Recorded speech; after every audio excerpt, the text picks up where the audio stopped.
కేంద్ర ప్రభుత్వం ఇటీవల 8వ పే కమిషన్ ఏర్పాటుకు గ్రీన్ సిగ్నల్ ఇచ్చింది. దీని ప్రకారం 2026 నుంచి కేంద్ర ప్రభుత్వ ఉద్యోగులకు కొత్త పే స్కేల్స్ అమల్లోకి వస్తాయి. ప్రస్తుతం కేంద్ర ప్రభుత్వ ఉద్యోగులకు 2025 జనవరి డిఏ డియర్నెస్ అలవెన్స్ మార్చి నెలలో చెల్లించబోతున్నట్లు సమాచారం. తాజా అంచనాల ప్రకారం 186% మూల వేతన పెంపు జరిగే అవకాశం ఉందని నిపుణులు భావిస్తున్నారు. 2023 జూలై 1 నుంచి 12వ పిఆర్సి అమలుకు సంబంధించి ఇప్పటి వరకు ఎటువంటి ప్రకటన లేకపోవడం ఉద్యోగుల్లో నిరాశ కలిగిస్తుంది. కేంద్రం తీసుకున్న నిర్ణయం దృష్ట్యా ఆంధ్రప్రదేశ్ ప్రభుత్వం కూడా త్వరలో చర్యలు తీసుకోవాలని ఉద్యోగ సంఘాలు కోరుతున్నాయి. కొత్త పిఆర్సి ద్వారా రాష్ట్ర ఉద్యోగుల జీతాల్లో పెంపు ఎంతవరకు ఉంటుందనే దానిపై విశ్లేషణలు సాగుతున్నాయి. వేతనాల పెరుగుదల తాజా అంచనాల ప్రకారం ఆంధ్రప్రదేశ్ ఉద్యోగుల కనీస వేతనం 45,000 వరకు పెరగవచ్చని భావిస్తున్నారు. పెన్షనర్కు కూడా కొత్త పిఆర్సి అమలు ద్వారా మానసిక ఆర్థిక భరోసా లభించనుంది. గత డిఏ బకాయిలు చెల్లింపులు కూడా త్వరగా జరిగేలా ప్రభుత్వం చర్యలు తీసుకోవాలని ఉద్యోగ సంఘాలు డిమాండ్ చేస్తున్నాయి.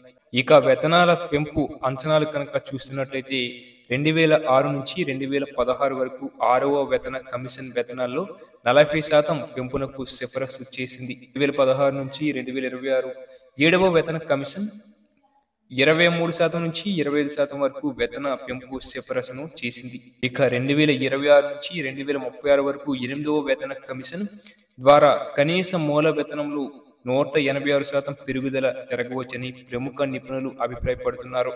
ఇక ఉద్యోగ సంఘాల డిమాండ్లు కనుక చూస్తున్నట్లయితే 12వ పిఆర్సిని తక్షణమే అమలు చేసి జూలై 2023 నుంచి ఈ ప్రభావాన్ని వెనుకటి తేదీ నుంచి అమలు చేయాలని కోరుతున్నారు.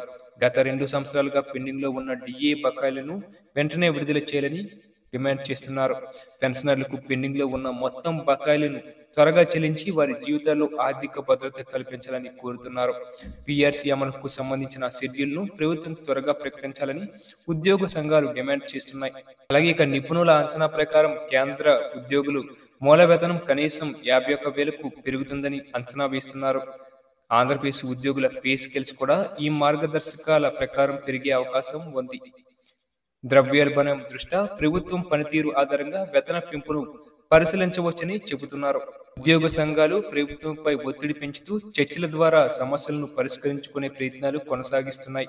సెంట్రల్ ఎంప్లాయీస్ తరహాలోనే రాష్ట్ర ఉద్యోగులు పెన్షనర్లకు కూడా న్యాయం జరిగేలా ప్రభుత్వం బాధ్యతగా వ్యవహరించాలని అన్ని వర్గాలు కోరుతున్నాయి. ఈ నిర్ణయాలతో ప్రభుత్వ ఉద్యోగులు పెన్షనర్లకు ఆర్థిక భరోసా కలగడంతో పాటు వారి జీవితాల్లో పాజిటివ్ మార్పులు చోటు చేసుకోనున్నాయి.